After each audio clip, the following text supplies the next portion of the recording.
Boris Johnson may be able to outsmart Vladimir Putin and dodge Europe's looming crisis after Qatar reportedly offered to send gas to the UK. The Emir of Qatar is said to have offered to send liquefied natural gas, LNG, cargoes to the UK after a meeting with the Prime Minister. Reports indicate that ministers held over a long-term arrangement where Qatar would become a supplier of last resort. It comes after increased global demands have seen prices skyrocket at the mercy of Russia, who have reportedly been turning the taps on and off periodically. But Hugh Miles, founder of Arab Digest, says the UK can't avoid the winter energy crisis that the EU is currently facing. He told Middle East Eye, "The UK is not going to go to the Iranians or the Russians who have the world's largest proven gas reserves, but to Qatar, which is third globally." David Roberts, an academic based at King's College London's Defence Studies Department, said the talks between the UK and Qatar started weeks ago.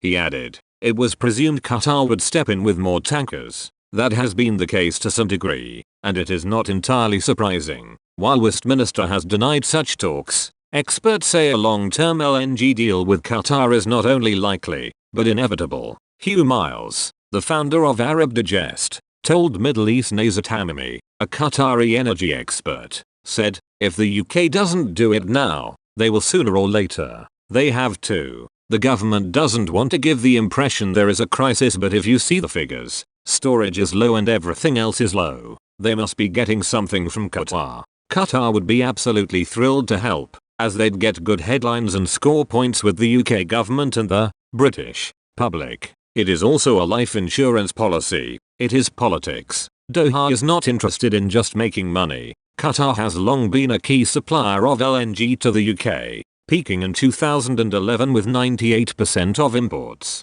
The UK then decided to diversify its supplies. In 2019, Qatari LNG imports started to rise again, from 15% to 39%. By 2020, Qatari gas accounted for 48% of imports. The UK currently gets less than 3% of its gas from Russia, compared to the EU's 40%. It comes as alarm bells are ringing throughout the bloc over its reliance on Russia, as well as Mr. Putin using the Nord Stream 2 gas pipeline as a geopolitical weapon. Professor Alan Riley, from the Atlantic Council, said, "It is hard to know whether Putin is leveraging the energy weapon to try to reverse Europe's Green Deal or whether this is really about preparations for an attack on Ukraine." But he warned Mr. Putin that he needs to tread carefully if he wants to maintain control over the European energy market. He said, "But he has to be careful because if he plays this card, invading Ukraine, he can never play it again.